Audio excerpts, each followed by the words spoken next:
Sir, किस तरह से सोशल मीडिया पे आपने मुहिम छेड़ रखा है, उसको लेकर क्या है मामला?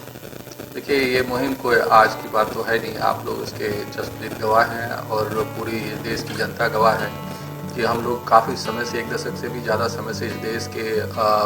हर कोने में हम लोग स्वास्थ्य के मौलिक अधिकार की लड़ाई को, इस क्रांति को हम लोगों ने शुरुआत की है। और जिसकी वजह से कई सारे राजनेता आज स्वास्थ्य के बारे में सोच रहे हैं, वो अपनी नीतियों में इसको ले आ रहे हैं। यही लड़ाई जो कि हम समझते हैं कि अब चुनाव का मसला है, और हमें लगता है कि प्रधानमंत्री जी का संसदीय क्षेत्र है। प्रधानमंत्री जी ने बाबा भोले के जो है पूरे कॉरिडोर को बहुत अच्छे से रेनोवेट किया है।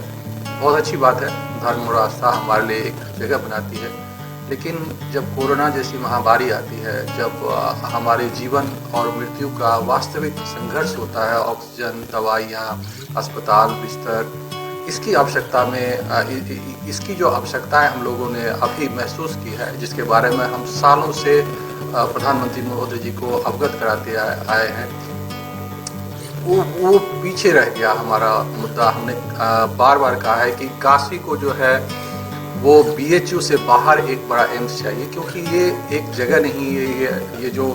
आपके ये धर्म की नगरी से भी ज़्यादा पुरानी स्वास्थ्य के अधिकार की नगरी है। ये यहाँ पर जो है हमारे जितने भी आप भगवान धन्वंतरी, सुश्रुत, देवदास, हर लोग जो चिकित्सा के क्षेत्र के महारत थे, और कहें तो भगवान भोले शंकर जो थे, वो भगवान धन्वंतरी के पहले मरीज थे, जिसको आप समुद्र मंथन के बाद, जब विष पीने के बाद जो उनके ऊपर दुष्प्रभाव हुआ था, उसको खत्म किया गया। यानी स्वास्थ्य की उत्पत्ति जो है ना, कंसेप्ट जो है, इलाज की उत्पत्ति यहाँ से हुई है पूरी दुनिया में, हमारी संस्कृति में। और लोग पूरे इस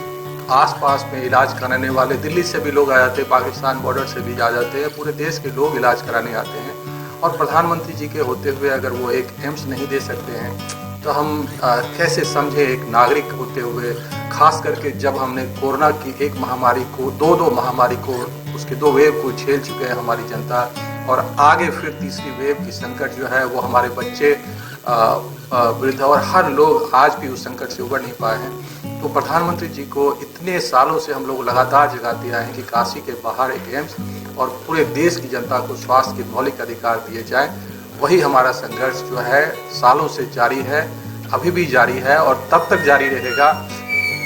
जब तक कि हमारी ये 2 मांगे जो महत्वपूर्ण है, यानी कि काशी की जनता के लिए बनारस यूनिवर्सिटी के बाहर एक बड़ा एम्स, और आम जनता जो पूरे देश की जनता है उसको स्वास्थ्य के मौलिक अधिकार मिलने चाहिए। उसमें करना क्या क्या है, आपको स्वास्थ्य के बजट, चाहे केंद्रीय हो या राज्य स्तरीय हो,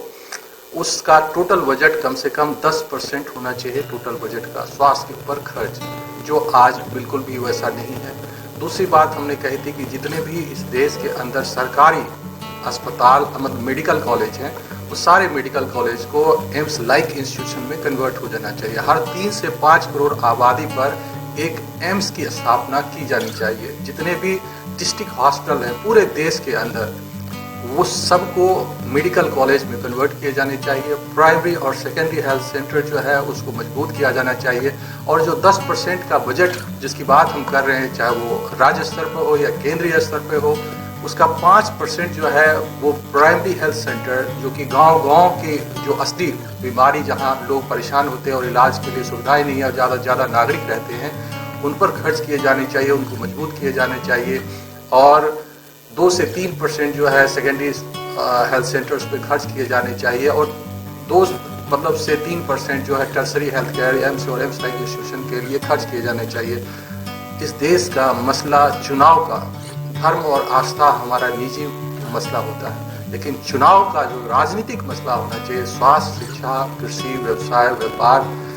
सड़क, बिजली, पानी, ये होना चाहिए। जब तक इस देश की जनता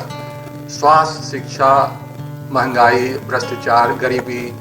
इनको फोकस नहीं करके धर्म के आधार पर चुनाव में मतदान करेंगे, इस देश की जनता हमेशा ही गरीब और प्रताड़ित रहेगी। हम लोग को धर्म बहुत अच्छी बात है, हम जरूर भगवान में आस्था रखते हैं, सब अपनी अपनी सबकी आस्थाएं हैं, उस पर आस्था रखनी चाहिए। लेकिन वोट देने समय अपने नेताओं से पूछना चाहिए कि क्या आप मेरे लिए अस्पताल बनाओगे कि नहीं बनाओगे, हमारे लिए शिक्षा के कितने विश्वविद्यालय आपने बनाए और आगे बनाने वाले हो, कौन कौन सी सड़कें हमारे लिए आपने बनाया, क्या आपने रोजगार हमारे लिए कौन कौन से उत्पन्न किए, सृजित किए,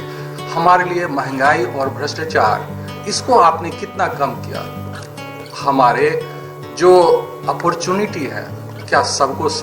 एक समान विकसित होने के समाज में अवसर आप दे रहे हैं या अवसर की असमानता है उसको खत्म करने के दिशा में करना चाहिए। तो हम लोग ये आंदोलन वर्षों से करते आए हैं और स्वास्थ्य क्रांति की ये मुहिम फिर से इस चुनाव से पहले हम लोग उठाएंगे। अगले बजट में इसको अगर प्रधानमंत्री जी नहीं लाते हैं तो हो सकता है कि एक बार पुनः हम लोगों को आमरण अनशन करना पड़े और ये उत्तर प्रदेश चुनाव का सबसे इम्पोर्टेंट मुद्दा बन जाए। डिजिटल इंडिया का digital new platform live VNS पिछले 7 वर्षों से बनारस की सेवा में। पाइए बनारस के कोने कोने की खबर निष्पक्षता के साथ। लाइव VNS से बनारस की ताज़ा तरीन खबरों के लिए प्ले स्टोर से डाउनलोड कीजिए लाइव VNS ऐप या फॉलो कीजिए लाइव VNS को सोशल मीडिया पर।